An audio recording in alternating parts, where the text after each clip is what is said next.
Welcome everybody to the Central Region RAC. My name is Brock McMillan and we call this meeting to order at 6:00 p.m. Holy smokes, that's awesome.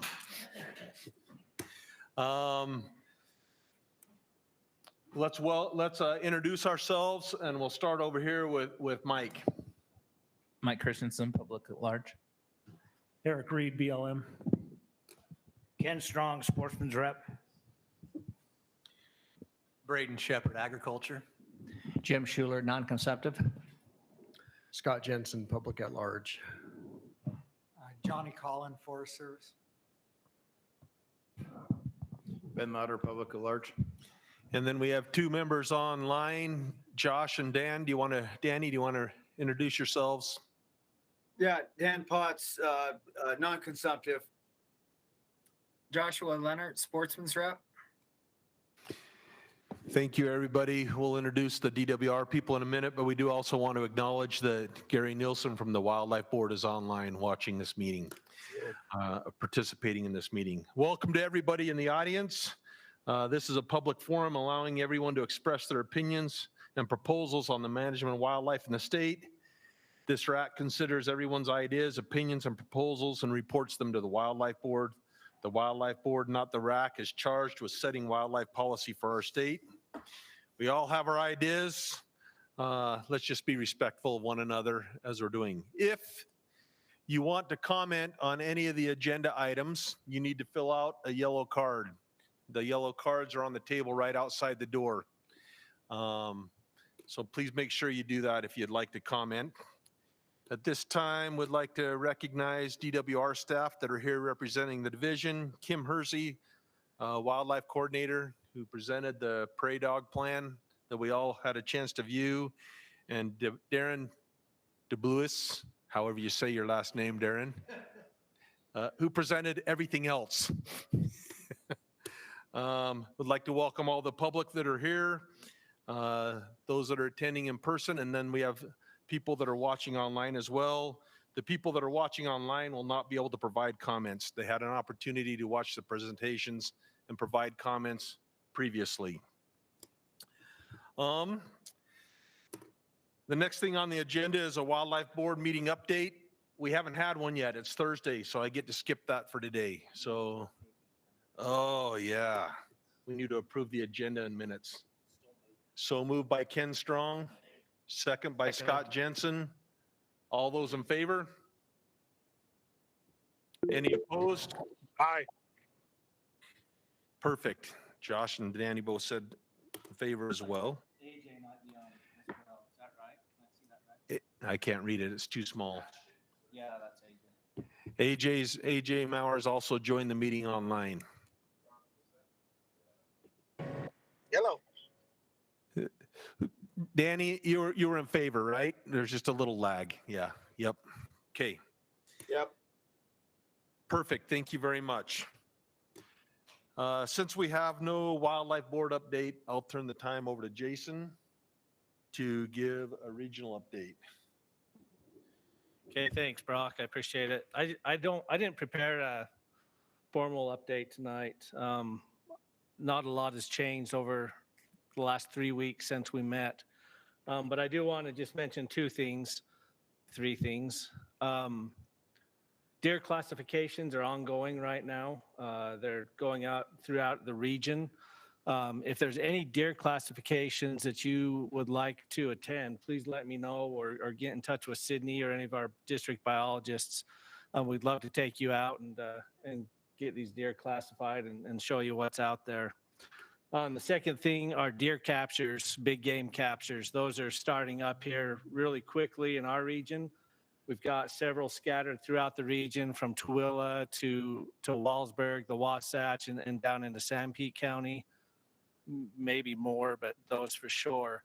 If anybody's interested in going on a deer capture and helping us with that, please let me know as well. And I can get you some dates and times and get you out on some of those animals.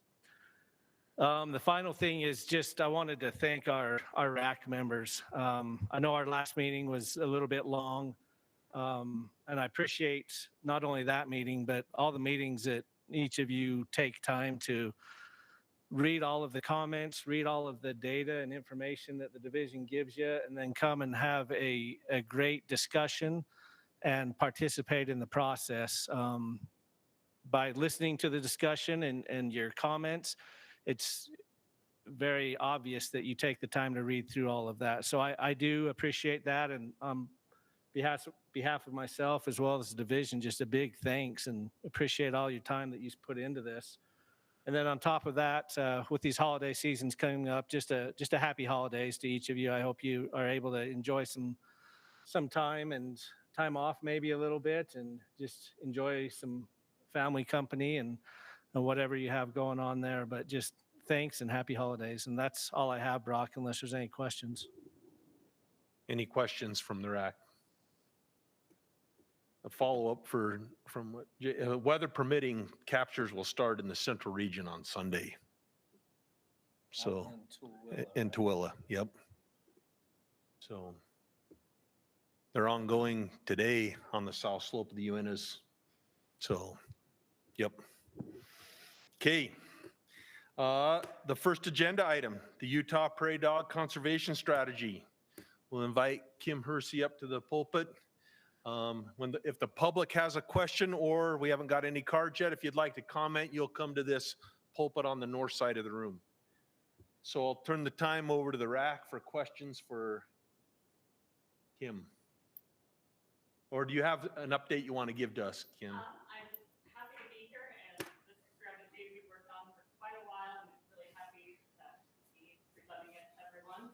I've also got with me Barbara Sugarman and Catherine Anderson for our prairie dog biologist down on the ground out there. So if you have any questions between us and Jessica, we're also former prairie dog biologists, we can probably handle them. Yeah. Oh, sorry. Go ahead, Ken. I got a question for you. Help me to know if I understood this right.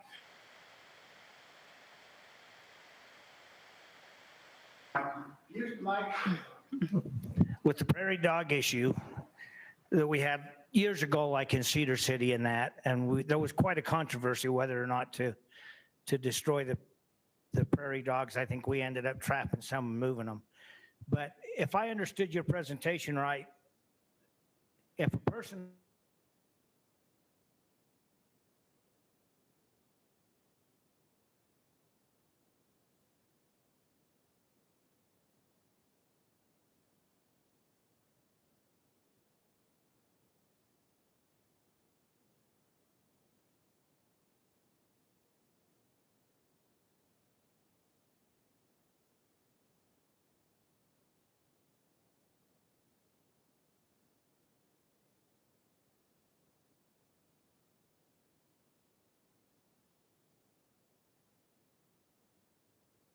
animal on their own, just let us know about it. Thank you. But right now, they're still protected. But right now, they're still a federally listed species, and you have to work with us for that. Can you speak to, it sounds like there's been quite a bit of transplanting. Can you speak to the transplant success and factors that contribute to success there? Yeah, transplants have been a really important tool to improve especially the distribution of the species and the number of the species. There's two ways to look at transplant success. One is the numbers you put there and the numbers survive. And when you look at it that way, it's not a super high number. It's gotten better with a lot of the work we've done, preparing sites, putting in big transplant boxes. So I don't have the exact number because it varies a lot per site and per conditions, the amount of predator control we do. But it has been really successful in over time improving the distribution and the number of colonies there. So we're really looking at, are we able to establish a self-sustaining colony over time? So back in 1971, there were only 48 colonies left. And over the last 3 years, we've had, counting 300, average 391 active colonies. So from that measure, it's been very successful. And are most of those reestablished through trapping and transplanting, or is there natural redistribution to prior occupied habitat? There's, certainly some redistribution to previously occupied habitat, and a lot of those have been transplants as well as spreading out from those transplanted sites. Just another informational question. I was intrigued by hearing about the dusting to control plague. Can you talk more about that and other measures that may be beneficial at controlling plague? Yeah, the thing that has been most successful so far is to spray insecticidal dust. You have to go around to each individual burrow and spray the dust into the burrow. It kills the fleas that carry plague. And we find that when that treatment is done to colonies, they grow better and are sustained on the landscape better than not doing that. We've also been a part of a research study trying out a vaccine bait. Unfortunately, it wasn't, the silver bullet that we were hoping for, but we're continuing to do research, hopefully using fipronil baits. It's what as flea control for pets. And Barbara and Patrick will be starting a study, putting those out on the landscape to see if that can be another tool in our toolbox. That's a lot less, hopefully, in time and resource intensive to control plague.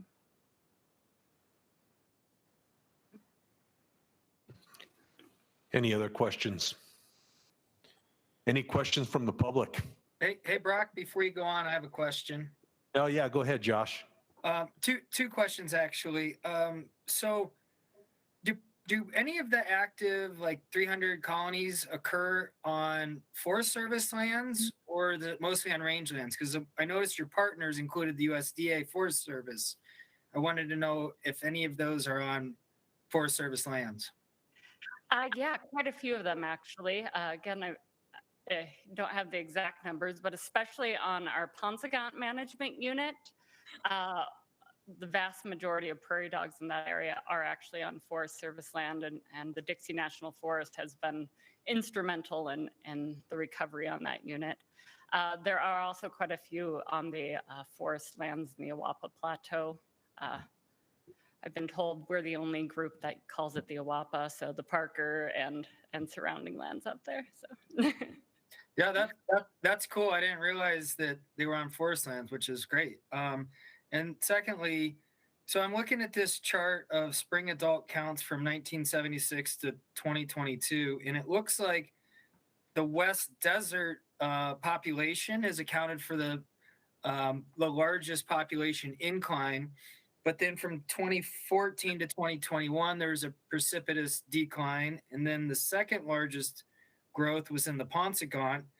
Similar trend from 2017 to 2021, and another precipitous decline. So what accounts for those declines? Largely the same thing that's affecting most other species on the landscape. So the drought that we've hit since that 2016 period. Luckily, with the monsoonal rains the last few years, we've had a turnaround from that. And so the West Desert, the driest unit, has had the biggest decline over that time period. But we've seen, rather stable to more increasing trends on those higher, wetter management units. Great, thank you. Welcome. I'd also like to recognize that Amos Murphy from the RAC has now joined us online. That just brought to mind a question. Has there been any artificial feeding programs on particularly dry years? I mean, can you go out and throw a few bales of alfalfa out there and save a population? We've done it on a limited basis on those transplant sites where, we're trying to get animals established, but, and it's one of the management actions that we identify when populations get low and we're in a drought period to go out and use supplemental feeding. It's not something that we'd do everywhere all the time, but on those, really highly important colonies, especially on public lands or transplant sites, we will do supplemental feed. Barbara's thought of getting a zucchini program where at the end of the year, everybody brings in their extra zucchini and we can put them out for the prairie dogs. So.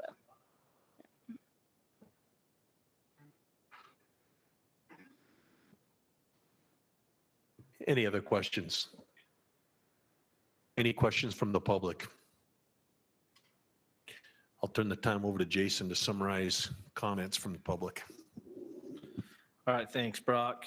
We had a total of 2 comments online for this topic. We had 1 strongly agree and 1 strongly disagree.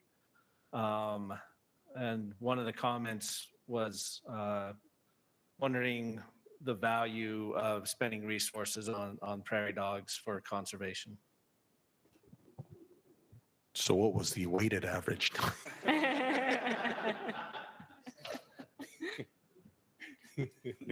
Okay, I'll turn we don't have any public comments for here. I'll turn the time back to the RAC for discussion. I just think it's really good that the division's taken a proactive response to this to prepare for the possibility of them being delisted, and the presentation was way smarter than I am on prairie dogs. So unless somebody else has something else, I'd make a motion to approve as presented. Can I make one comment before you move on? Well, we have a motion that's been seconded, but you can comment now.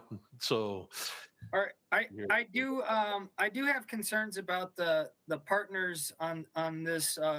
I think the presentation was great, and I'd love to see the population delisted if it got to that point. But when I look at this group of partners, there's only one real wildlife advocacy group. It's the Nature Conservancy. Arguably, the counties, Iron, Wayne, and Garfield, are disproportionately misrepresented. And they have the most stand to gain from a delisting.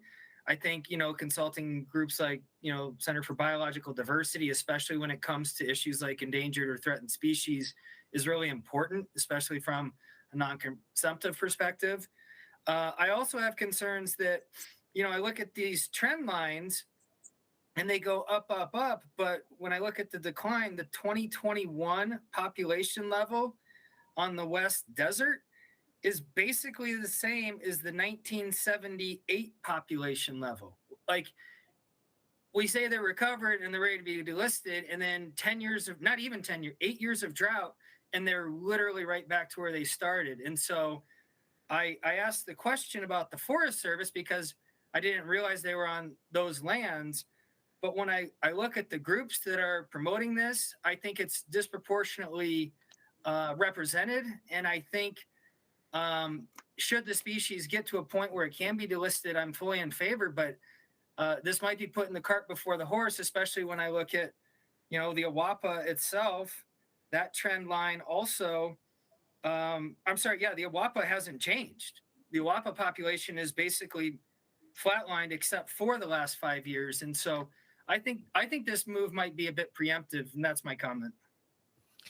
But this move isn't to delist. This move, if I understand, is to come up with a plan that would be implemented if they were delisted. I understand that very much. It's to, a non-binding. I understand it's non-binding with the Forest Service, and there's a lengthy multi-year process. But I don't know that it's as rosy of a picture as we've gotten tonight, is my point.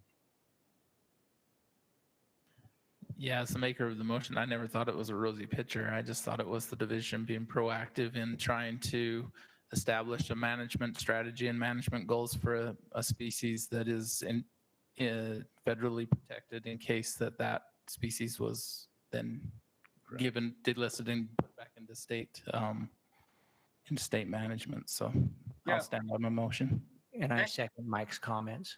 And thanks for that clarification, Mike, because I think your point is well said and well taken.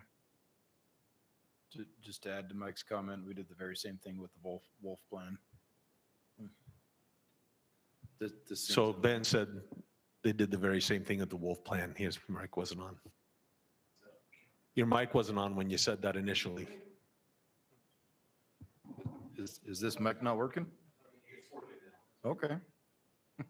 Okay, any other discussion?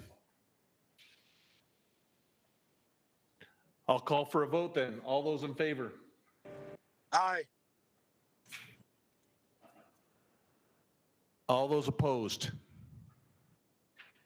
So Amos? Yes. Yes, I'm in favor. Okay, and AJ? Yes, in favor. That's passes 10-1. You want to, is your input just, you think you're putting the horse before the cart, Josh, that I take back to the board? Yes, sir. Thank you. Thank you very much. The next agenda item is the Utah Black Bear Management Plan, R657-33 rule amendments. We have Darren DeBloois here to address us. Do you have anything you want to start with, Darren, or you want to jump right into questions? I think we can just jump right in. I have a few on this, actually. Okay. So,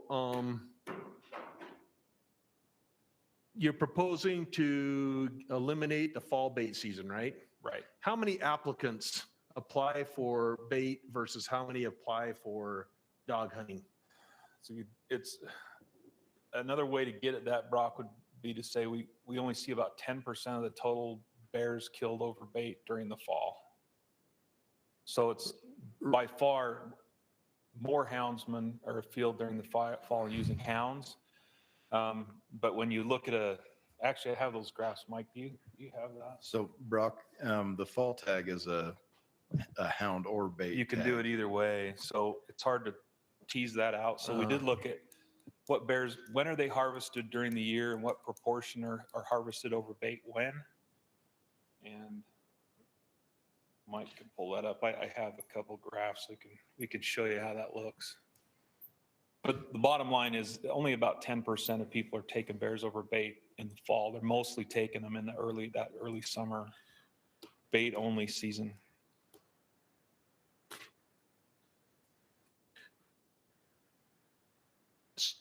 So Mike, just go down to the. So there's the some reason I'm graphs asking after this, the thank you. maybe this is a comment more, but I know about a dozen people that have taken bears over bait. I know one that's taken bears with a dog. And I think Right. the majority of hunters don't have access to a dog. That's true. Here's the graph I'm talking about. So in red, these are bears harvested by day and by method. So the orange reddish lines are hounds. The blue lines are bait. Sorry. So you can see that main hound spring season followed by the summer bait, late spring, early summer bait. And then the rest kind of trickle out through the fall. And so you have 2s and 3s and it only accounts for about 10% of the total bear harvest. So most of the people that are harvesting bears over bait are harvesting during that season that we're still keeping. I agree, but doesn't it look like in the fall bait season, about 50% of the bears that are taken during that season are bait? Yeah, it could be close. I'd have to run the numbers, Brock. I thought you said- Mr. Chair. I thought you said it was 10%. 10% of all the bears taken over bait are taken in the fall. Oh. So that's not comparing hounds and bait. I thought you said it was 10% of Yeah. the fall. In the fall, right, it's probably about 50-50. It may be a little bit skewed towards the hounds. Mr. Chair, really quick, for those of us that don't know, when does the fall season start in that graph? It begins, in On the the end of 22nd. August. When there's blue? When the bait season, when the bait take Okay. starts. I was just wanting to make sure it wasn't like earlier in August, so thank you. That harvest you see from August 4th to the 17th, my assumption, and Darren, correct me if I'm wrong, is that's on the Book Cliffs? Because Right. there's an early They have a bear different season on the Book different Cliffs. season structure there, but Brock, question to you. So the people you stated that the 8 or 10 or whatever it was that have harvested a bear over bait, are those summer or fall harvest? I'm curious. So I think most of them are definitely summer harvest for sure. Yeah. I'll wait till the comment period, but I would love to, I look forward to continuing this conversation. Me too. there you go.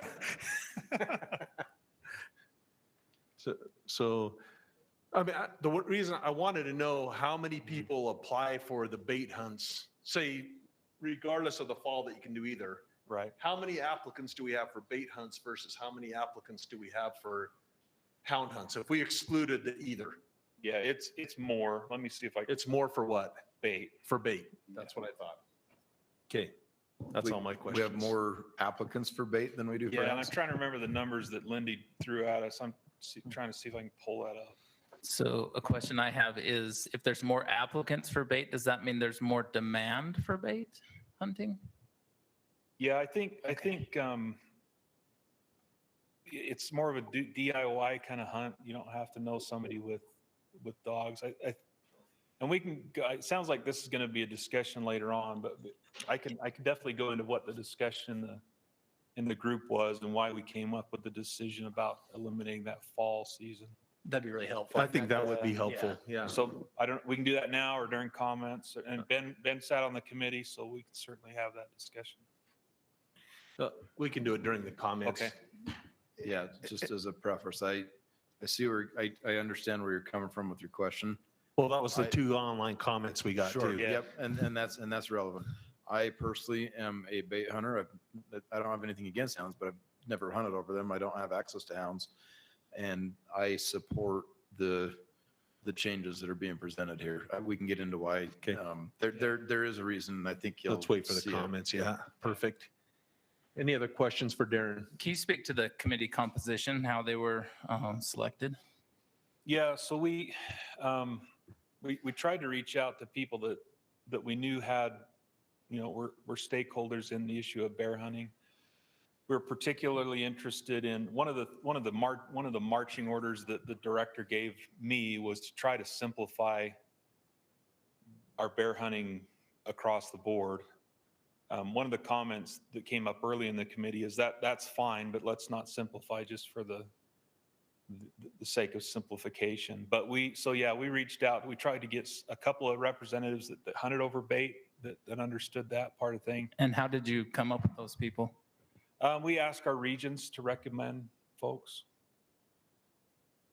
And some folks I knew, and so we reached out. We had some people approach me in the past, say they'd be interested, so a little bit of that, both. Okay.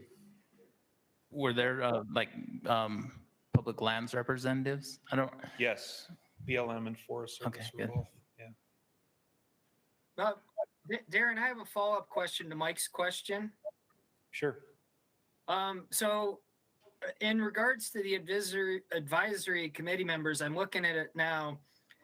As far as I can tell, there's only one advocacy group that's not species specific. That's Backcountry Hunters and Anglers, represented by Kirk Player.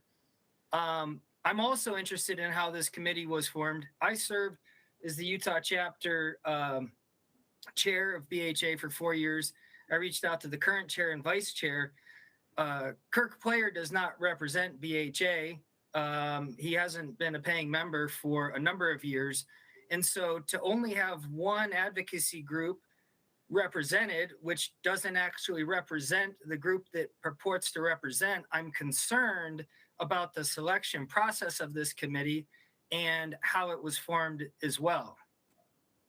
Yeah, I guess my understanding was when we asked Kirk that he was a member, and so obviously that was an oversight on our part.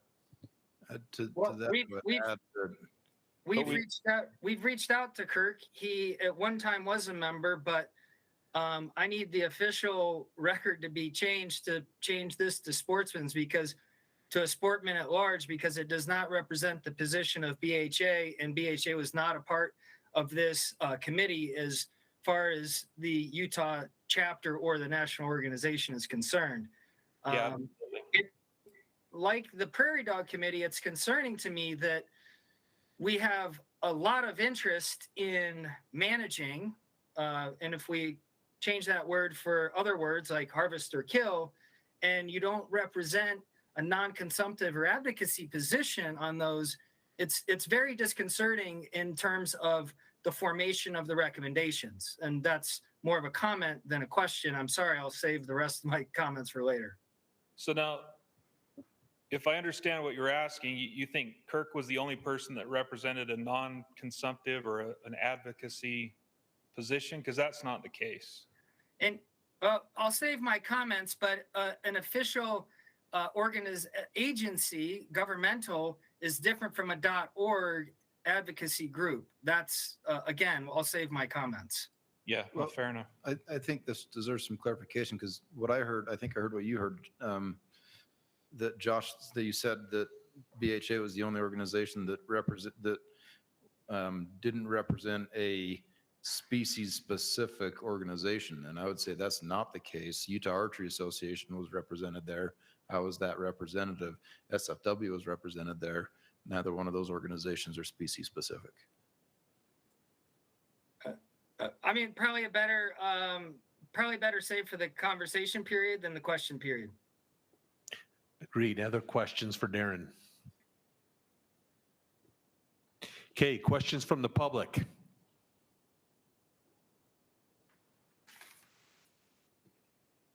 I'll turn the time over to, oh, do you have a question? Yeah. Hey, Corey, how you doing? Turn the button, yeah. How's that?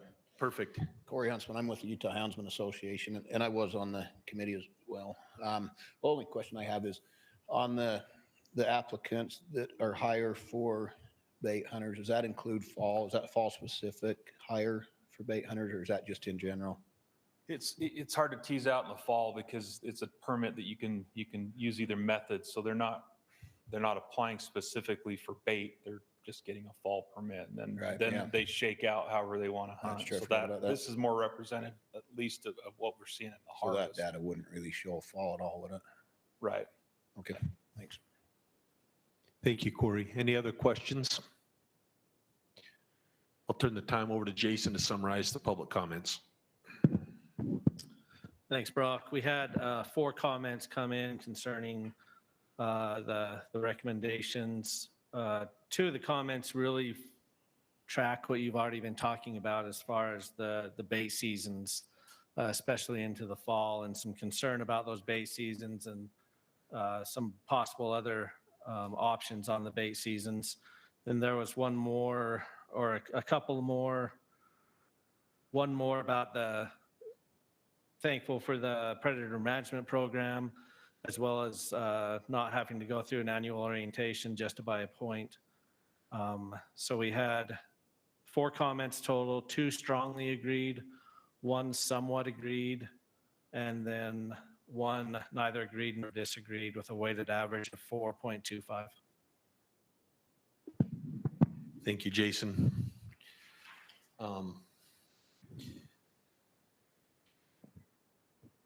Public comments. You'll come up. If you're representing a group, you'll have up to 5 minutes. If you're representing an individual, you'll have up to 3 minutes. The first person we have is Corey Huntsman.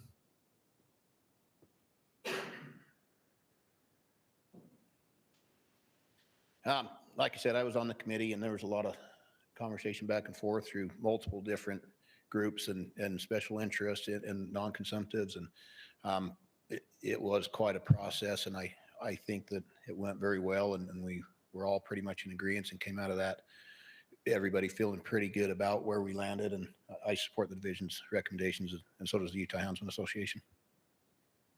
Thank you, Corey. Next comment, Troy Justison. Troy Justison, Sports and Fish and Wildlife, and I wasn't on this committee, so but no. So no, I just stand and support what Corey says as well, and appreciate all the time and effort the committee and the division put into this, and we support the recommendations as presented. Thank you. Excellent. I'll turn the time back to the RAC, and I'll start. I'd be interested to hear how the discussion went on the committee, Ben, regarding this fall bait. Oh, you or Darren, how this fall. Yeah, sure. I understand the concern, and also I recognize the comments about getting rid of fall bait hunting. As we discussed it, where this conversation went was, so we've had a fall spot and stock season in October. There was limited entry. This year it was applied to most units and was over the counter harvest objective. And the discussion went down the road of where can we offer more opportunity? Can we offer more opportunity by offering bait hunts in the fall, or spot and stock harvest objective tags or hunts? And what we ultimately decided. I reached out to people to see how much interest there was in fall baiting amongst my constituency, and really didn't find anybody that was terribly concerned about losing that opportunity. The majority of the bait hunting desire is during that summer season. Not to say there are some bait hunters that hunt in the fall, but the majority of that is during that earlier season. And so, and in the fall tags are pretty limited to prevent conflict with big game hunters. I don't know that a bait really causes any conflict with a big game hunter, but we started looking at, okay, if we're, and the other thing was we received direction from the director to eliminate hound and bait overlap. I have my own opinions on that. But Why anyway. is that, Darren? Primarily, and Ben can address this too, but primarily it was concerned with, we've heard for years now that it's illegal to chase off of bait. Sure. And our law enforcement really have a hard time enforcing that. When there's bait in the field with hounds, a hound's going to chase a bear, and if it goes through a bait station, you've got houndsmen In the last 10 years, how many incidents have they had are recorded in the? Yeah, I mean, it's hard. We've had this discussion too. It's a lot of it's hearsay. Well, it's conversations on the committee that kind of walked us through what they're seeing out there in the field. So it's difficult to quantify, but they do say it happens a lot. And they've had people that have reached out to them. One was a sheriff's deputy, I believe, and he said, I can't get caught breaking the law here, and it really makes me nervous to have my dogs out here when there's bait. So that's just one anecdote, but yeah. So you said about 10%. Is that like 40 bears are taken on bait over the fall? Throughout the somewhere in entire that, state? Yeah, somewhere in there. Do you know how many bait stations are registered in the fall throughout the state if it's only 40 bears? Do we have a number, Morgan? Where's Morgan? How many bait stations in the fall? It's a lot less than during the summer. I'm just trying to understand the conflict here. It seems like Lindy had those numbers in the meeting. Specifically, I remember like this year, this fall on San Juan and LaSalle, we had a lot of, we had heavy law enforcement representation from the southeastern region. And they informed us, but on San Juan and LaSalle, I think there was one hunter on each unit registering baits for this fall, but there's only 5 tags. So, there's not a lot there. Anyway, and Brock, I agree with you. In the fall, I think that conflict is extremely minimal. The majority of the conflict that we heard from law enforcement was in that spring summer overlap. And so I don't believe that there's a conflict issue in the fall, but we were given that directive to eliminate that overlap, including in the fall. And so when we started looking at that and preserving hound hunting opportunities in the fall and that spot and stalk hunt in October, and then where do you land a bait hunt? It was a pretty small window, like couple weeks window that you could have a bait hunt.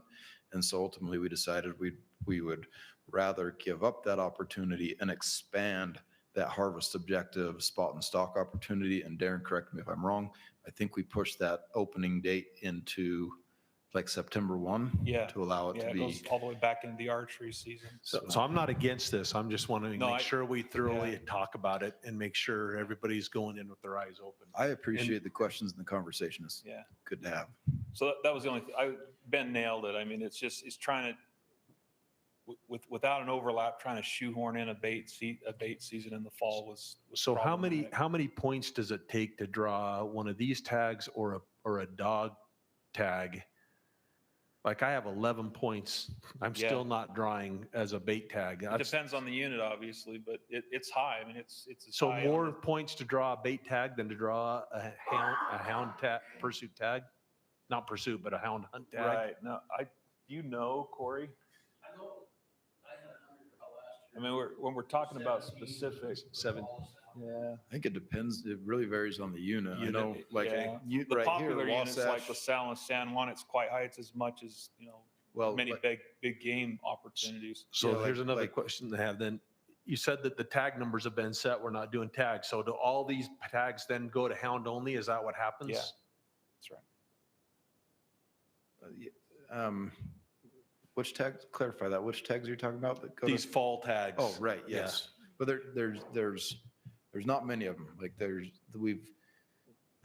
division is, we found a balance over the years of take like Santa Juan and LaSalle, 5 tags per unit. Any more than that, and you start getting conflicts with big game hunters. So those have been pretty limited in the fall. If it's 10%, there's probably about 80 bears harvested during the fall season. If 10% are by bait, it looks like about half. Right. Yeah. Statewide, I mean, it's not very many, I agree. Yeah. That was one of the things we took into account when we were making this decision. So what's the demand? Are we seeing a lot of bears taken? And this is where we landed. And, we ultimately voted and the majority ruled on a lot of this stuff. Was that never mind, I won't ask.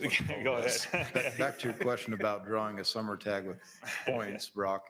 Like these units right here, Wasatch and Nebo, those are in Manti. Those take a lot of points to draw that summer tag. But in the southern part of the state, like San Juan and LaSalle, I know San Juan the best, but anyway, down there you can draw a summer tag with a lot less points than you can draw the spring hounds tag, and less points than you draw these tags. Absolutely, but it's pretty hard to maintain a bait down there. It's true. Yeah. Darren, on the harvest strategy, I think the only concern I have is you're taking a tool out of the toolbox, with this baiting. Being the ag rep, we want to see, Right. Depending on the unit, moderate harvest maybe, or whatever the strategy is. So is there a way we can modify this if we say, hey, we're not meeting objective after year 1 and we killed 40 bears instead of 80 this year? Right. So all of these things will be revisited, period. We're Every working 3 on a years 3-year still? Is that what we're gonna be cycle. So, going? yeah. So this, in fact, this is occurring midway through this cycle. And so Yeah. we'll get another bite at the apple sooner. But yeah, we'll definitely have an opportunity to look and see how it's running. It's just on the ag front, we've actually added a lot of tools on the depredation side as well, and wildlife services. And we'd prefer to see public hunters take those bears, and so we'll keep a close eye on how that's going. To follow up with what Braden was saying, and I'm not allowed to ask you a question, but I can ask you a question.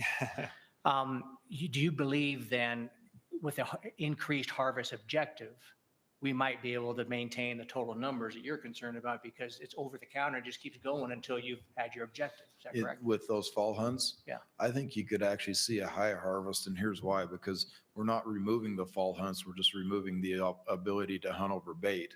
And so the same number of tags are going to get issued in the fall. They're just going to be hounds tags. So you're going to see probably the same harvest in the fall that you're seeing already.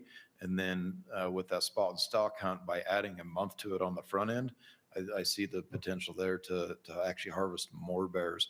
Our law enforcement representation seemed to think, I don't know if I agree with him on this, but he seemed to think that the hunters that are out in the field for the archery, deer, and elk hunts could very well fill those quotas on some of those units. I don't personally agree with that, but that was his perception. And he may be right. I mean, looking at the harvest we had this year, I think there was 10 killed on San Juan, and I think LaSalle had 6 or 8 or something like that. None of the other units had, only 1 or 2 here and there. But you throw that season a month, or make that season a month longer and open that opportunity to archers and muzzleloader hunters, there's more potential for a higher harvest there. Now, that leads to my concern. With the fall harvest objective permits, is that weapon specific to the big game seasons that are going on at the time? It's not, no. So a rifle hunter could hunt bears during the archery season. Right. Yeah, there's no requirement for hunter orange, but there is in the big game rule. So however that shakes out would be. So that because one of my concerns was what Ben said, if you've got a lot of archers out there and they buy that harvest objective tag, put it in their pocket, they sit in their stand. I know when I've been in my stand, have a lot more opportunities at various game. And I'm a little bit concerned that we could fill those quotas through those other weapon types before maybe the population as a whole could go after that same hunt. But if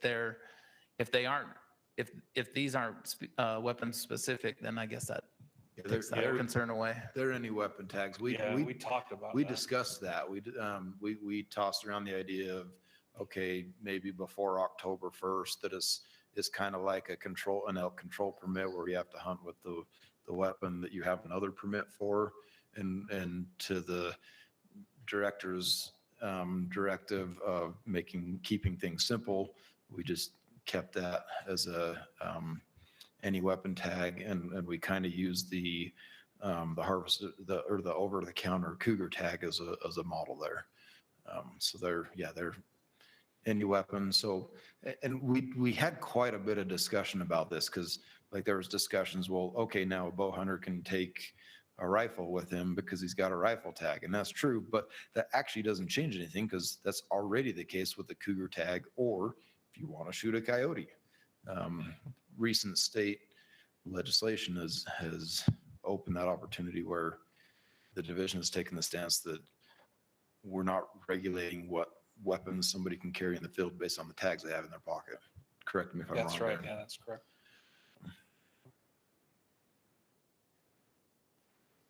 I don't have anything else. I don't really like, I don't like taking away tags from the people that do it the most, but I don't care.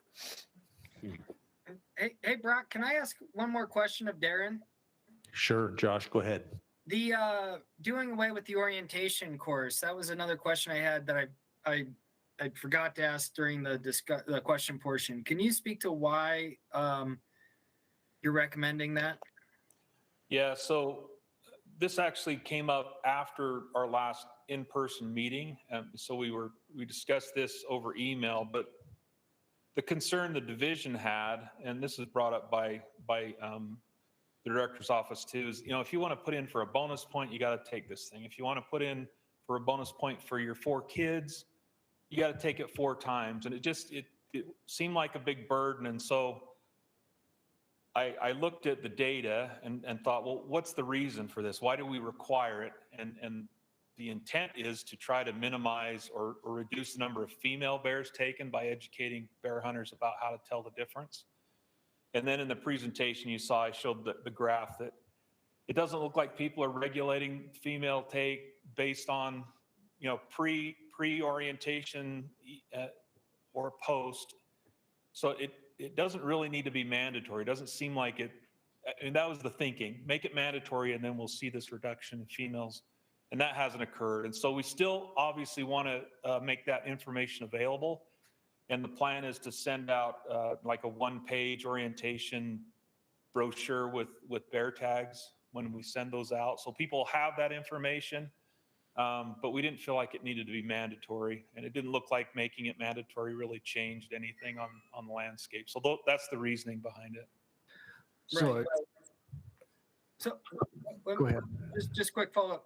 So I and this was a point I wanted to raise during the discussion period. To me, it's another way to reach out and educate the public about an issue involving hunting, sustainable take of a predator, which clearly everybody on this board agrees with, and I do too as well, full-heartedly. But to miss an opportunity to educate on ethics, given, I'm sure everybody in this room at least saw the Salt Lake Tribune article a couple weeks ago about the Grand County case.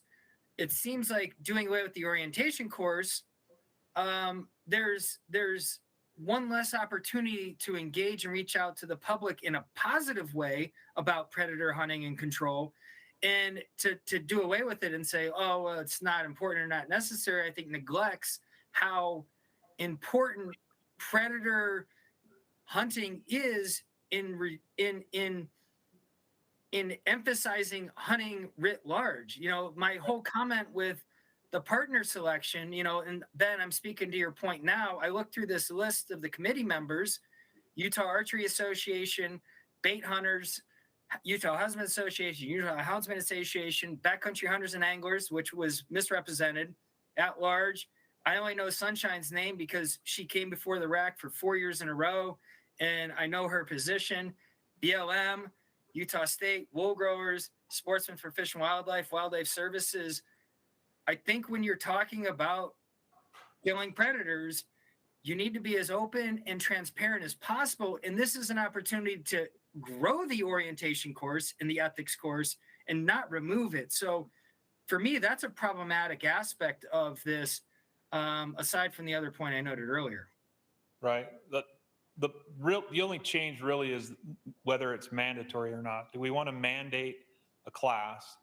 I'm not a social scientist, but I understand that those kinds of things, if you're trying to change ethics, what Dad taught you, those are going to be your ethics. And a once a year mandatory orientation by a government agency, that ain't going to change it. And so, yeah, but people don't have a dad anymore. People are being taught by their uncles and their grandpas, and at some point, like, it's who's taking you, who are you with all the time? I'm not disagreeing. We did update the outreach section of the plan. We do plan on reaching out to people on these issues and educating, and we have when a person draws a permit, we know who has a bear tag, so we'll still be targeting that kind of education, but we just didn't feel like a mandatory course was necessary. Plus the course, I really like the one photo of taking it surf like 11 years in a row. Yeah. It's really hard to tell a male female when they stand up and give you a full frontal. Exactly, yeah. and you can see Pretty the obvious. scrotum hanging there. And I'm going, boy, I've had that happen to me while Gee, I've I been wonder. hunting a lot of times. I could tell that's a male. Yeah. if it came to taking a free course or paying more for a tag, I'd take a free course than pay more for an application fee. I mean, it's part of the process. Like, we've taken hunter safety, we've taken the bison course. Like, I don't know. To me, it seems like doing away with something that's useful. Yeah. Thanks, Josh. I could see there being a course for those who buy the permit, but I don't really like the courses to apply for a permit. Like the dedicated hunter course makes a lot of moms and dads with kids that are out of the country and unable to apply to have to fill out something like that, allegedly. We did talk about making someone take the course in order to get their permit, but there's just not time in the process for licensing to do that. And so this is where we landed. Could it be something similar? Because I tend to agree with what Josh is saying. So I'm going to give him some props there that, like if I want to go pick up a shed antler, I don't go buy a permit, but I do have to take a course and then carry a paper with me. So if I bought a permit for a bear hunt and then I had to take that course, the orientation course, because I'm choosing to buy the permit, I don't see that that's a government overreach. I mean, that would give an education component to it, but. So Mike, what I'm hearing you say, I think, is rather than requiring it before you receive your tag, you just have to take the course and have the proof of it in the field with you, just like. Yeah. We didn't discuss that idea. That's actually a reasonable idea. Yeah, I think that especially where we're going to, the concern that I have, and that's not really that big a concern because I think we have a lot more bears than maybe we think we do. And I'm sure I'll hear some feedback on that. But, we're pushing more opportunity, which I love. Mm-hmm. But to push that opportunity, like I'm not a bear hunter, but hey, I might go buy a bear tag and have it in my pocket when I go hunting this fall. That sounds like something that could be okay dealing with. But then how do you educate me? Because I'm not a bear hunter and I hunt a lot. So I'm not really against to have proof of a course in the field. And I don't know that that's burdensome on the division because you just hit print. That takes care of the concern about getting the tag to them in time. Darren, Mm-hmm. what's your thoughts on that? We'd have to look at the logistics. I mean, obviously the RAC can recommend, if it's something the RAC wants to recommend, we'll have something that we can put together for the board. So when it comes up, but the idea right now would be when you buy your tag, that you get something with your tag that says, here's what you need to keep in mind when you're hunting bears.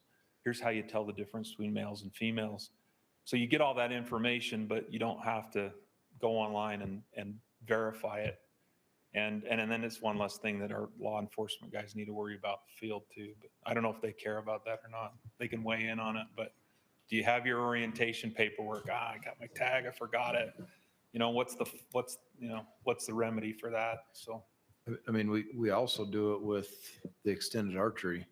So there's some precedence there. I don't think that's a horrible idea, Mike.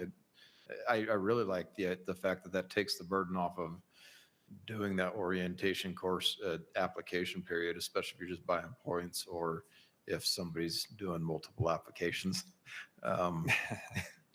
Anyway. Or your kids in Honduras. Right. Exactly. Yeah. The other thing that I really like in the plan is a change on who can hunt over bait. Currently, only the bait registrant can hunt over the bait, and there's a change in this plan to allow, with permission of that bait registrant, to allow somebody else with a tag to hunt over that bait. I really like that change because it lets two people that draw a tag on the same unit. Essentially, it doesn't put any more baits in the field, but it lets them move around a little bit more. I like that as well. I like that. So my comment would be that in all this, and I agree with everybody's statements about how important it is to educate and inform, and I think that's very important. Mhm. But if you're doing a course that makes no difference, what's the point? I'm looking at it, that's the course might be the problem. And maybe develop a course that would make a difference. Right. Statistically, it make no sense to make everybody take a course that's going to make no difference. So that's my comment. No, that's good feedback. Appreciate that. That's Part of it is people are trying to run.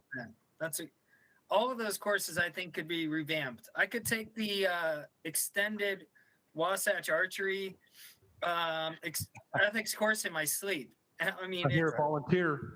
That's right. Darren, take this back to the division. No, I just heard Josh say I could make the course. He did. Take it right back to the division. If the DWR wants to fund me for one semester, I will happily create that course. So let's talk. I agree. I think all of our courses, I'll speak for my program. I struggle with, we've got the same old pictures. We don't have any other pictures. How do we get more pictures? So yeah, trying to work through some of that stuff. But again, that information is valuable. We want to make it available, and we want to change it up enough that it's not the same thing over and over. Any other new comments? Okay, Just a question of clarification there. Relative to the total number of bears that are harvested, what proportion are, say, spot and stock versus where you have an opportunity with hounds or over bait By to be more far, selective? Yeah, by Are we far, talking hounds and bait are the Three quarters, successful. 25, 80, 20, It's 50, probably 50? 95. 95% taken. And Okay. spot stock is, for bears, is higher than lions. Probably, but It's 20-ish. 20-ish, yeah. So we have an opportunity to be selective if we chose and choose bales, and we're not choosing to do that. During that fall season. Or we're not able to do that, one of the two. Still, okay. just to go along with the public comments we had, just for my last peace of mind, how many spot and stock tags were sold last year? Approximately. About 1,000. About 1,000. And how many bears did we kill? 20, something like that. Okay, and so if we take away the bait portion of the in the fall, of permits, is that going to reduce the number of permits available for those fall hound hunts? Or are you going to have the same number of permits for fall hounds? What I'm getting at is if we're just shifting the harvest from bait hunters to hound hunters, and I understand that they can do both, but not all do, then we're just giving that group more permits. But then the spot and stock, which is the grand majority of hunters, we're not really providing them more opportunity. We're not increasing their harvest objective because we just cut out the bait hunter portion and gave that portion to the houndsman. But you added a month for the spot and stock, right? Right. So, But you didn't add opportunity. So by adding a month, you could actually, fill all that harvest objective earlier in the season before the rifle hunters get out there to hunt. So my concern a little bit with the route that this goes is we're shifting the opportunity from everybody just to those who have hounds available. That was my point. And I'm not against hounds at all, but we just shifted. Like if there's 10 tags on a unit and let's say 7 of them are hunted with hounds and 3 of them are hunted with bait. Now we just gave those 10 tags to hounds hunters, but we didn't increase the harvest objective quota by 3, which in turn doesn't allow, the majority of hunters to have a chance of harvesting those 3 bears. So does that make sense? So Yeah. that's where I have a little bit of a hard time with this, because we're not going to set permits here. Right. I don't want to set permits in your plan, like certain percentages at all. Right. I don't want to tinker with that, but So- I really worry that we are shifting the opportunity from everybody to a small special interest group. And, I would be a lot more comfortable if the division, there was some way to have the houndsmen maintain their current opportunity, but then take that bait portion back out and put it into the harvest objective. right. So I Mike, think what I'm still- hearing is, Go ahead, Ben, sorry. what I'm hearing is you're not opposed to giving up the fall baiting opportunity, but you want to see maybe the bears that were being harvested by bait that's added to the spot and stock objective. I see your point. But that makes the assumption that in past years, the harvest objective was always met. Well, there's only been, this is year, the first 2022 year. is the only year we've Yeah. ever done that spot and stock harvest objective, and none of them were met. Yeah. So to me now, we've increased opportunity because you give them more time, even though the number of bears killed aren't going to increase, we might maximize the number of bears killed.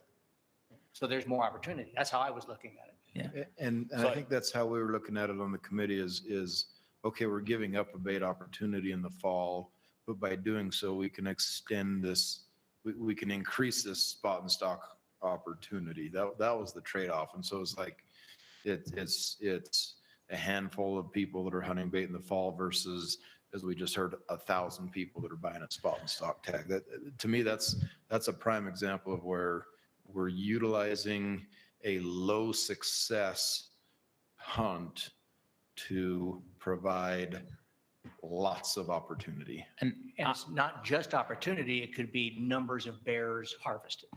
Could be. Well, and I agree with that, except we're basing it off of the first year. Yeah. You go to a state that's had harvest objective hunting for bears for, decades. Like you sold 1,000 this year, you're going to sell more next year, and you're going to sell a lot more the year after. So I do like that the season's extended, but it doesn't help to extend the season if this number of bears killed is still, is that can be killed is still low. That's my point. So did I that's a fair understand that point. we didn't reach harvest objective on any unit, including LaSalle and San Juan? That's right. And how far below that objective are we on those So I units? think San Juan killed 10 and the objective was 12. And I think the objective was 12 on LaSalle as Yeah, they're well. the same. But I don't know how many were killed on LaSalle. I was thinking 6 or 7. Oh, do you have it? Okay. Is that, We'll have Morgan that's pull that up. available on their website. So while she's looking that up, I just, obviously, we've had 1 year of this. We're going to have some adjustments moving forward. I think, Mike, your comments are well taken. I appreciate that. District biologists are going to have to look at this and say, well, the way it works now is you decide what's my overall permit number and how do I want to divide that among my hunts. So district biologists have the flexibility to do just what you're saying, to say, I'd like to put more in my quota and maybe take more out of that hound hunt. Something new, Scott? Well, yeah, let me ask one more question. Sure. I guess I'm in my mind, I'm making the assumption that the harvest percentage for dogs is 100%. Is that the case? It's close to that. Near It's- 100%. yeah. It's higher in the spring. In the fall, a lot of houndsmen are doing more training, and so they're not necessarily killing. So I think the two main things we've really commented on are, one, the training, and two, the removing of the bait hunt in the fall as an option for hunt. I keep hearing the same thing. So to me, I'd entertain any motions. I'll make a motion, since you said that. I make the motion that we direct the division to overhaul their current orientation course and look into applying that course to hunters that obtain a permit. I've got a second. Okay, we have a motion and a second, and the motion is to ask the division to overhaul the bear train orientation course and make that a requirement for those that get a tag, That obtain a permit, yes. that purchase a tag. Mhm. Jim? Add to that, with the purpose to improve the ratio of males to females killed, to make it more successful. Yeah. Is that- Yeah, that feels good to me. You okay with that, Josh? Sure. Well, Mike, do you want to approve the remainder of the recommendation as presented with this motion, or do you want to just do this only right now? I just want to do this only because I don't know what anybody Okay, else is going to do. we have a motion on the table to ask the division to revamp their orientation course and make it a requirement for those that purchase a tag. So can I get some clarification? Is the intent here for it to be like the antler gathering and the extended archery? Or is it to require that before they receive a permit? No, it's the intent is, I would say it's more similar to the extended archery course because you have to have a permit first, and then if you want to hunt that, then you have to do that course. Yep, Yeah. yep. That I can get behind. The other, like requiring it before you receive your No, permit. Yeah. you have to have it to hunt. Okay. Have it to hunt. Yep. Okay, I'm going to call the question. All in favor? Amos? AJ? Yes. Passes unanimously. Okay, Mr. Chair, this is Amos. Yes. Okay, so on the motion, is that in regards to the R657-33-3 subsection 5A? Is that what he's referred to on this motion? No idea. It's a very specific question. Yes, it is 5A. Yeah, I was just reading that. So he on his motion to on the orientation portion of that. So you on the motion, he just wants more clarification from the division to. Amos, the motion was, and maybe I didn't get your vote. I thought I heard you say yes, but the motion was to ask the division to revamp that orientation course and make it a requirement for a hunter to hunt. Okay, yes, and my vote was yes. I just wanted to ask that question. Perfect. Thanks, Amos. I'd entertain another motion or other motions. First, real quick, Brock, I looked up the information on the harvest on that spot and stock, and I just wanted to provide a correction. I had my numbers backwards. LaSalle and San Juan are both an objective of 12. San Juan had a harvest of 6, and LaSalle had a harvest of 10. And those were the two highest harvests in the state. Actually, there were several units that had no harvest. It's a function of bear density. Spot and stock success. Is that permit usable across all units, or is it unit specific, a fall spot and stock? The fall spot and stock permit, is that usable across all units, or is it unit Most, yeah, specific? I think all units have a fall spot and stock. Now I season get why Do you you're in have to favor of buy, this. do you have to buy a Wasatch or a LaSalle, or can No, you hunt you buy a anywhere? spot and stock permit and you can hunt any open unit. That's spot and that's. So I do see why some people are in favor of this, because now it provides a lot of opportunity for archery hunters to get a spot and talk. And There are some it's actually a harvest objective permit that you're buying. There are some other units that are open at different times of year that are harvest objective that you could use this permit to hunt with. Yeah, as well. there's some spring harvest subjective Right. units and the harvest subjective tag, that's good for, correct me if I'm wrong. That's Any open harvest so, objective. so unit. a 2023 harvest objective permit would be good on the units in the spring that are harvest objective and then also in the fall. Right. You're going to sell a lot more than 1,000 of those next year. We will, yeah. Maybe. Do we know, like with the Cougar, we've got that over-the-counter fall Cougar tag that has been around for what, 3-ish years or so? Do we have We're numbers on? seeing similar numbers. We haven't seen a huge increase, but I think that's a function of success. It's just, Sure. it's tough to spot and stock a Cougar, but bear's a little bit easier.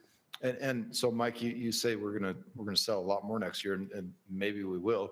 I'm curious, is your perspective, is that a good thing or a bad thing? I think it's a good thing as long as there's bears to hunt, if the Oh, quota's that's high a good enough. question. Sure. Do you lose your bear points if you buy a spot and stock tag? You do, yeah. No, you don't. A harvest objective Harvest tag? subjective tag. You don't lose. Oh, your points for I'd say buying we that. have to Oh, do yeah, 'cause that. it's over the counter. Yes, That's an over-the-counter tag. yeah, Ben's right. I'm glad Ben was here tonight. Do you want me to finish Okay, the rack whoa, tour with you? just a sec. Because it's an over-the-counter tag, you don't lose your points. Do not lose your points. Okay. But in other parts, see, this is where the division, I think it's really important that you guys start making things the same, because there's elk tags that you can buy over the counter where you do lose your points, and maybe now you don't. I know we're still up in the air. Will be decided on Thursday. Yeah, I guess we ought to talk more. Okay. Other motions? Go ahead, Ben. I'll give the motion that we approve the balance as presented. So we have a motion from Ben and a second from Ken to approve the balance of the recommendations as presented. Any discussion? I just want to commend the Bear Committee. I think just in what I read in the presentations, to have such a different, diverse group to come up with this and not necessarily love everything you did and try to find a balance, I think you guys did a great job. Any other discussion? We need the chocolate or cocoa products called out specifically. I kind of thought that was kind of funny, because you see, you can't have this in your bait. You can't have fish that's non-game, like carp, I guess, or whatever. And then you can have chocolate or cocoa. Like it just Cannot have. cannot have. Oh, that's a cannot. Yeah. Yeah, That was an interesting discussion too. So I have a question about that while we're in the Right. discussion. So like when my buddies bait, we go to Crumble Cookie and they dump all their cookies into a bag and we take it. Now we have to go through that and take out all the You have chocolate to eat chip all the cookies. chocolate ones before you Oh, dump it. freak. I would be open to amending my motion to pull that out. All right, can I retract my motion and start over? You bet. Yeah, you can All right. pull your motion. All right, I move that we approve the balance with the exception of the chocolate restriction. I'll second. And Or is there the a second second's still there. And the reason for my motion there, that was an interesting discussion. There is, I can't remember what it is in the chocolate that is. Theobromides and What's that? theobromides is what they're called, but they're Yeah. toxic. That's It's toxic like too. you don't feed your dog chocolate, and the idea here was do no harm. And a bear has to eat a lot of chocolate to be lethal. I But did it's the, happened one time. Yeah, it's N of happened. one. yeah, Yeah. I did the math I think in it was the like meeting. 200 pounds of chocolate. And I don't remember cookies what or it was, something. but it was an incredible amount of chocolate that a bear would have to eat to kill it. I was not in support of Right. that piece in the committee because of the difficulty it makes it for bait hunters, and it's such a large amount. My problem is usually by the time I get the bag, it's a mash of 100 pounds of cookie of all kind. We'll need a whole thing will be- disclaimer on our bait that says may contain, chocolate. Hey, we have a motion on the table to presume. I'd like some discussion really quick. Yeah. So, God, I don't want to be the contrarian again, but is this a biological issue? I mean, okay, it's one a bear concern died. of How our many bears get sick? It's a concern of our state vet. They can get sick at much lower doses. That's my So- point. What is the dose they get sick at? That's what I'm asking. Yeah, let me look. Well, and then we got to look at what kind of chocolate it is. If it's milk chocolate, if it's waxy chocolate, if it's dark chocolate. I mean, It depends. The So higher that's the thing. cocoa content, If the more. you're going to regulate the it, thing. you can't. So- You either just have to ban it or allow it. You can't get into. You can have 3 chocolate chip cookies. That's fine, and we're not going to do that. So. And that wasn't my intent, but my Right, intent is this recommendation came forward. My understanding was it was a biological concern. It wasn't just about killing a bear. It was about making bears sick. Now, I don't know if you guys have dogs that have eaten chocolate and thrown up all over and done the, it's not a pleasant thing for the animal to go through. And now I want to shoot the bear, but I don't want to make the bear sick. I don't want to have those issues. And I know that Brock can get syrup just as well as he can get cookies. Brock, it might be time to hit up Einstein's bagel instead of crumble cookie. So I don't know that I would go, I don't know that I would support it with that, just because there's a biological component to it that's recommended to us by somebody with a degree that's higher than mine on I that. think the reason it went The out is state veterinarian. we had the state vet who was advocating for it, and we had one of the members of the committee that actually experimentally did this with coyotes and said it's incredibly ugly to watch as those doses get higher and higher and higher, what it does to the animals. And the other thing there's other things that come into those baits. It's not just bears. So that was the discussion, and that's how that wound up. I'm reading an article right here. But it's so lethal dose is 100 to 200 milligrams per kilo of that's Of the theobromine. theobromine. Yeah, and it and depends on the cooking kind of- removes theobromine from almost all chocolate. Right. It depends on the kind of chocolate. But again, so you can have cooked Cooking chocolate, does. but you can't throw out candy bars.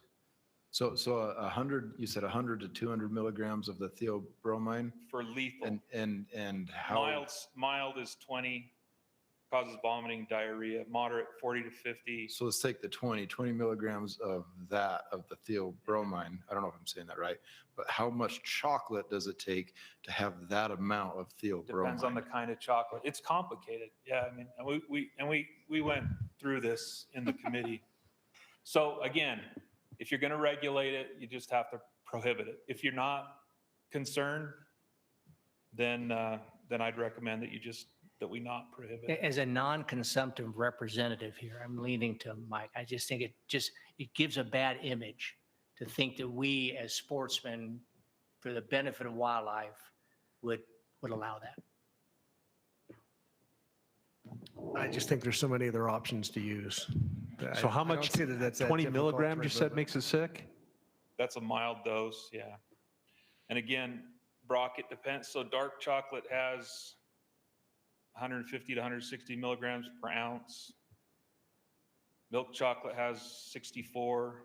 I'm So good with again, whatever. I this don't is care. what I'm happened bringing in it the up. group. I'm having the discussion. This is I've exactly taken what way happened. too long, in my opinion. This is what happened. We have Yeah, we we got have our a motion on the calculators out. table that's been seconded, and the motion is to approve as the remainder is recommended, with the exception of the chocolate limitation. We have to vote on that. If it fails, we'll come up with another motion. So I'm calling the question. All those in favor of the motion? All those opposed? Motion fails, 2 to 6.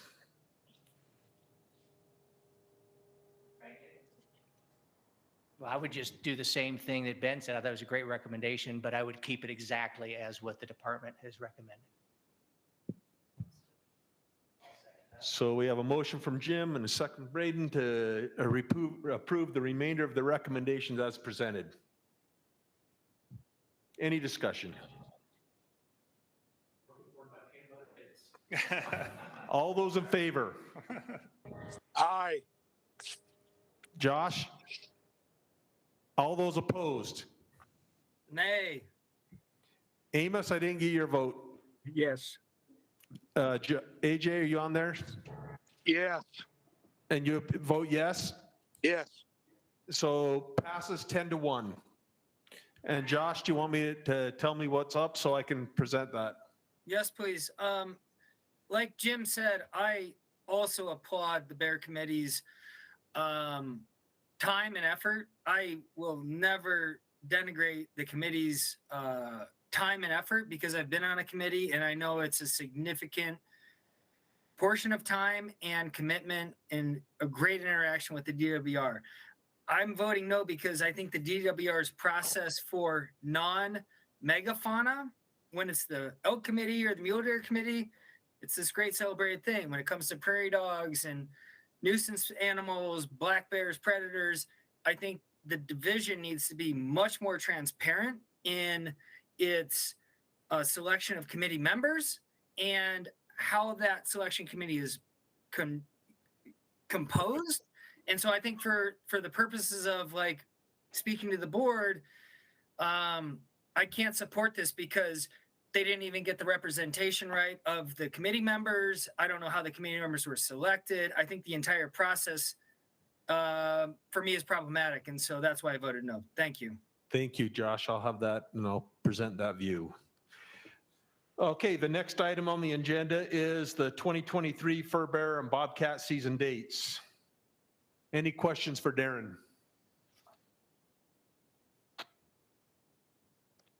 Any questions from the public?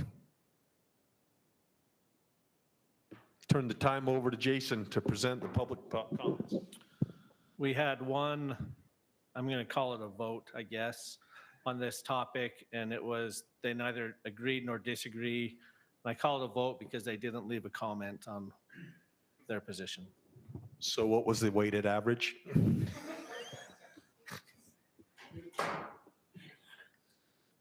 Okay, we have no public comments, so I'll turn it over to the RAC for discussion.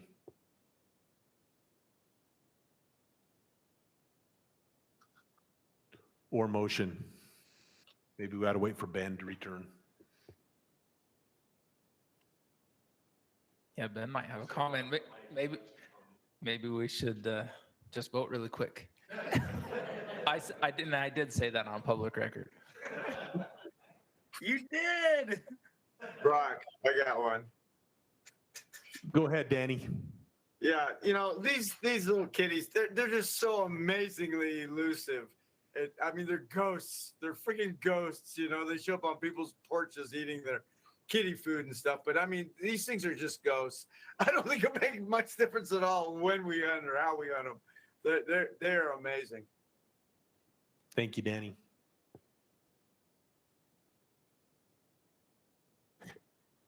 Well, maybe I will entertain a motion. Oh, here he comes.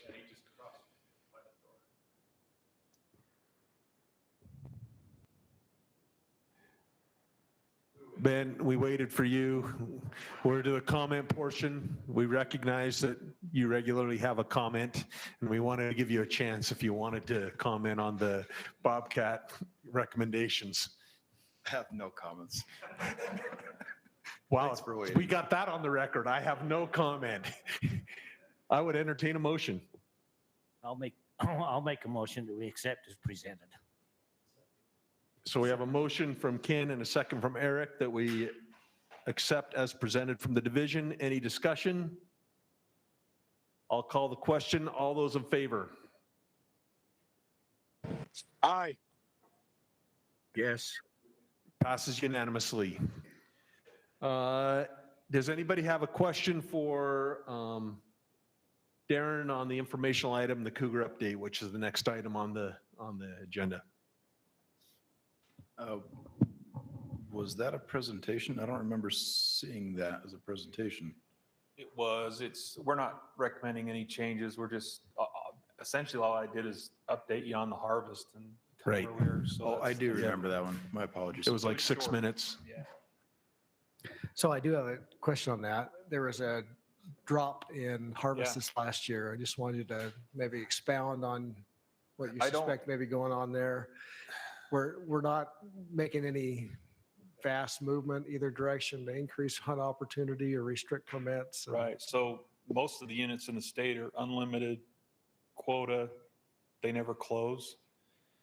And so it's not a function of opportunity. It's got to be something else that's driving it. We did see a similar drop the last time we peaked in harvest back in the early 2000s. We kind of hit a peak and then there was a fairly significant drop and that kind of dropped away. Our population models don't indicate any large declines in cougar numbers, so it doesn't seem to be that. And it may be as simple as just weather and opportunity, and people just weren't able to get out, but it's hard to say. Along those same lines, what did you see in your ages? Did they drop also, or did they maintain a same level? Yeah, we don't have all of those ages yet, but they've been fairly stable over the last several years. There might be a slight trend down, but it's pretty stable, the average. When is the recommendations coming for cougars? Is it March, April? I can't remember. So cougars will always be at this time frame. The next time we'll do a permit recommendation, I think, is next December. I think this year, this recommendation is the last year of a 3-year cycle. So we'll come next December to recommend for the 24-25 season. Thanks, Darren. Yep.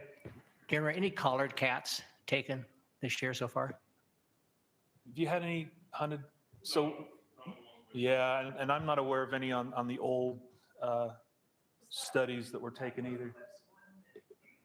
Right, yeah, thanks, Morgan. So we did take a collared cat off that was collared on the Book Cliffs, but it had made its way to that bighorn nursery herd that we have out there and was actually killing bighorn sheep. And so that one was taken. I think there might have been one on the cache. It was a possibility. I don't recall seeing it. But yeah. So was that Book Cliffs cat, was that a division removal? Yeah, well, Wildlife Services, but yeah, Okay. it was taken with our blessing. Yeah, because of the harvest of I the think sheep. they can't remember exactly how many. They took quite a few cougars out of that herd. They had a nice feeding pen there, so the cats loved it. Yeah. I've That's got- got to be convenient that cat was collared. Did that make it easier for Wildlife Services? Yeah, we knew exactly where it was. I think honestly, I think they caught it and said, "Hey, this has a collar," and we're like, The crazy thing was, it was like a beeline from the Book Cliffs Yeah, over it's there, like like it it hurt 'em. knew they were Yeah. there. It was unbelievable. "What is that sound?" Along those lines, so you've collared a lot of cats here along the Wasatch We have, Front in yeah. our region. Have many of those cats traveled a long ways? I know that Yeah. Dr. Larson, he's doctor, Yeah. right?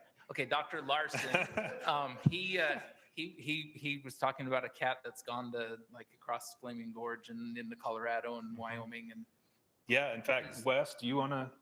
like I Or would love to Morgan? know, are those cats essentially staying put or are they dispersing and This is Wes's graduate project, so. yes. So yeah, we'll let Wes talk to that. There has been a couple interesting ones, one that Dr. Larson was talking about that has gone to Colorado. Aside from that, there's been very little movement unit to unit. We've had a couple that have crossed from the Nebo to the Manti, but aside from that, it's nothing real crazy. So I had the privilege of serving on the Cougar committee the last time that plan was rewritten, and we had an academic that came in and presented to us about how many square miles it took to support each cat and that. And it feels like your study is maybe negating some of that the thoughts that of density. Would you say that that's kind of true? I would be careful in saying that that's one way or the other at this point. Certainly, we haven't, roughly looked at some of those home range sizes over the last year, but I wouldn't be put anything quantitative to that at the moment. Thank you. Would a tom have a larger area than a female, and what's an average area for tom? Of the toms we have collared, there's two that come to mind. Really, I guess one. So we had one tom that moved probably 30 so miles, stayed on the same unit on the Wasatch. And then it's got a pretty tight range since it moved. There's another one off the Wasatch that kind of ranges. I can't remember that number right off the top of my head on as far as the home range size. I don't want to, it would be a stab in the dark, and I don't want to do that. The cat that went to Colorado was a female? Correct. It was a young 1.5 to 2-year-old female. And it went to Wyoming, and swam across Flaming Gorge, right? Is that the cat I'm thinking of? Yes, it went up. It was northeast of Evanston, came down, went across the gorge, down through Fort Duchesne, across the Buck Cliffs, and was actually within about 100 miles of the Kansas border, east of Denver. So, Wes, which unit was that cat collared on? it was off the Wasatch. And do we believe that cat was originated here? Is that a Utah cat, or that it? I wish we knew. So we collared it in February, I believe, and it hung out here until about June. How old of a cat? A 1.5 to 2-year-old cat. Okay. And is it still in Colorado, or is it come Yes, back? still in Colorado. Interesting. It has turned around. It kind of appears to. So when it moved, like it was a nonstop movement for several months. I mean, aside from it would make a keel here or there, continually moving. It finally appears like it got almost to Kansas and thought, this isn't where I used to be, and it's turned around and kind of set up shop. But It thought the Rockies were a lot more rockier, you know? Actually, I know a cat that was collared in the Black Hills and took off like that, and was killed by a train in southern Kansas. So it's something about Kansas. What? We've seen other cats make those movements too, not just older age class female. One went all the way to Jackson. We've got one that went out into Wyoming. So it's a thing. Okay, any other comments or discussion? Wes, aside from mule deer, what's cat's secondary and tertiary food source? there's been especially from the few males we have harvested, or excuse me, collared, they do definitely take some elk, especially calves and yearling elk. Fair amount of smaller stuff, raccoons, foxes, porcupines. It's interesting enough, 5 or 6 coyotes that we picked up on that they've taken. But I would say the biggest two are obviously deer, and then number 2 is elk. Thanks. Anything else? With that, I'll adjourn the meeting. Thanks, everybody.